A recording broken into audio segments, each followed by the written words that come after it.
Praise the Lord. இன்று தேவனுடைய வார்த்தை கொலோசியர் 3ஆம் அதிகாரம் அதன் 12வது வசனம் முதல் சில வசனங்கள். ஆகையால் நீங்கள் தேவனால் தெரிந்து கொள்ளப்பட்ட பரிசுத்தரும் பிரியருமாய் உருக்கமாய் இரக்கத்தையும் தயவையும் மனத்தாழ்மையும் சாந்தத்தையும் நீடிய பொறுமையும் தரித்து கொண்டு ஒருவரை ஒருவர் தாங்கி ஒருவர் பேரில் ஒருவருக்கு குறைபாடு உண்டானால் கிறிஸ்து உங்களுக்கு மன்னித்தது போல ஒருவருக்கொருவர் மன்னியுங்கள். இவை எல்லாவற்றின் மேலும் பூர்ண சர்க்குணத்தின் கட்டாகிய அன்பை தரித்து கொள்ளுங்கள். ஆமென். இந்த ஆண்டவர் நம்மளிடத்துல பார்த்து பேசியிருக்கிற வார்த்தை, அதாவது ஆண்டவர் எனக்கு வேதத்துல இந்த வசனத்தை காண்பித்து உங்களுக்கு அருளும்படியாக எனக்கு காண்பித்த வார்த்தை, கட்டளையிட்ட வார்த்தை இதுதான். கொலோசையர்ல மன்னியுங்கள். ஒருவர் இடத்துல குறைபாடு இருந்தா மன்னியுங்கள். நாம எல்லாருமே பாவிகளா இருந்தோம். நம்ம பாவங்களை அவர் சிலுவையில நமக்காக பலியாகி நம்மளுடைய பாவங்களை அவர் மன்னித்தது போல நம்ம எவ்வளோ அக்கிரமங்கள்லாம் செஞ்சிருப்போங்க, எல்லாத்தையும் அவர் மன்னிக்கலையா? ஆகையால் நீங்கள் தேவனால் தெரிந்து கொள்ளப்பட்ட பரிசுத்தரும். அதாங்க ஆண்டவர் இந்த முதல் வசனம் என்ன சொல்லுது? நீங்க தேவனால் தெரிந்து கொள்ளப்பட்ட பரிசுத்தரும். தெரிந்து கொள்ளப்பட்டவர்கள் பரிசுத்தரா இருப்பாங்க. அழைக்கப்பட்டவர்கள் அநேகரா இருப்பாங்க. அதாவது அழைக்கப்பட்டவர்கள் எப்படின்னா,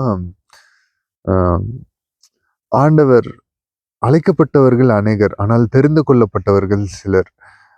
அழைக்கப்பட்டவர்கள் எப்படின்னா ஆண்டவரை ஏற்றுப்பாங்க, அவருடைய வார்த்தையின்படி நடக்க மாட்டாங்க. தெரிந்து கொள்ளப்பட்டவர்களோ ஆண்டவரை ஏற்றுக்கொண்டு அவர்கள் வார்த்தையின்படி நடப்பாங்க. அவர்கள் தெரிந்து கொள்ளப்பட்டவர்கள் பரிசுத்தத்தின் மேல் ஒரு தாகம் உண்டாகும். தேவனுக்கு பிரியமானவர்களை தெரிந்து கொள்ளப்பட்டவர்கள் என்று பவுல் மூலியமா நமக்கு ஆண்டவர் உணர்த்திருக்கிறார். உருக்கமான இறக்கம். ஒருத்தர் என்ன இரக்கமான குணம், எல்லாருக்கும் கொடுத்து உதவுற ஒரு குணம், இல்ல நன்மை செய்கிற ஒரு குணம் நமக்குள்ள வேணும். தயவா இருக்கணும், எல்லாரிடத்திலும் ஒரு தயவா இருக்கணும், ஒவ்வொருகளுக்கு சப்போர்ட்டிவா இருக்கணும். மனத்தாழ்மையும், மனதில் ஒரு தாழ்மை, மேட்டிமை இல்லாம நான் மேல நீ கீழே அப்படின்ற ஒரு மேட்டுமை எதுவுமே இல்லாம மனத்தாழ்மையாய் ஒருவரோட ஒரு ஆலோசனையை கேட்டுக்கொண்டு அதுல எது நல்வழி, அது தேவனுக்கு பிரியமானது, அது எது நல்லது என்று அதை தேடி சாந்த குணம் உள்ளவர்கள். மனசாந்தம், தாழ்மை இருந்தாலே அங்க சாந்த குணம் இருக்குங்க. நீடிய பொறுமையும், இங்க பொறுமையை சொல்ல நீடிய பொறுமை, எல்லா விதத்திலும் எல்லா கோபத்தையும் அடக்கி ஆண்டு கொண்டு நீடிய பொறுமையுள்ளவர்கள், எல்லா விதத்திலும் பொறுமையா கையாளக்கூடிய நீடிய பொறுமை. பொறுமை வேற, நீடிய பொறுமை வேற. பொறுமை ஒரு 80% நீங்க அமைதியா லிசன் பண்றது, ரியாக்ட் பண்ணாம இருக்கிறது. நீடிய பொறுமைன்னா ரியாக்டே பண்ணாம ஜஸ்ட் அப்சர்வ் பண்றது.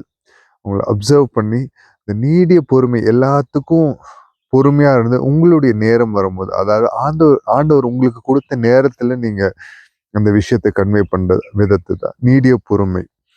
அதை தரித்து கொண்டு எல்லா விஷயத்திலும் நீடிய பொறுமையா இருக்கும். ஒரு விஷயத்துல மட்டும் இல்லாம எல்லா விஷயத்திலும் நீடிய பொறுமையா இருந்து அதையெல்லாம் பரிசுத்த ஆவியானவருடைய குணாதிசயத்தை நம்ம தரித்து கொண்டு ஒருவரை ஒருவர் தாங்கி ஒருவரோடு ஒருவர் நன்மை செய்து ஒருவருக்கு ஒருவர் அன்புல எல்லா விதத்திலும் தாங்கி ஒருவருக்கு வரும் குறைபாடை மன்னித்து, அவங்க குறையா இருக்கு, உங்களுடைய குறையே ஆண்டவராகிய இயேசு கிறிஸ்து அவர் ஏற்றுக்கொண்டு பலியாகலையா? மற்றவங்களுடைய குறைபாடை சகித்து கொண்டு அவர்கள் செய்ததை மன்னித்து, பிதா உங்களை மன்னித்தது போல, பிதாவாகிய கர்த்தராகிய இயேசு கிறிஸ்து உங்களை மன்னித்தது போல, அவர் மன்னித்தது போல உங்களுக்கு அங்கங்க செய்யப்படுற குறைபாடுகள் எல்லாவற்றையும் மன்னித்து ஒருவர் மன்னியுங்கள். இவை எல்லாவற்றிற்கும் பூர்ண சர்க்குணத்தின் கட்டாகிய அன்பை தரித்து கொள்ளுங்கள்.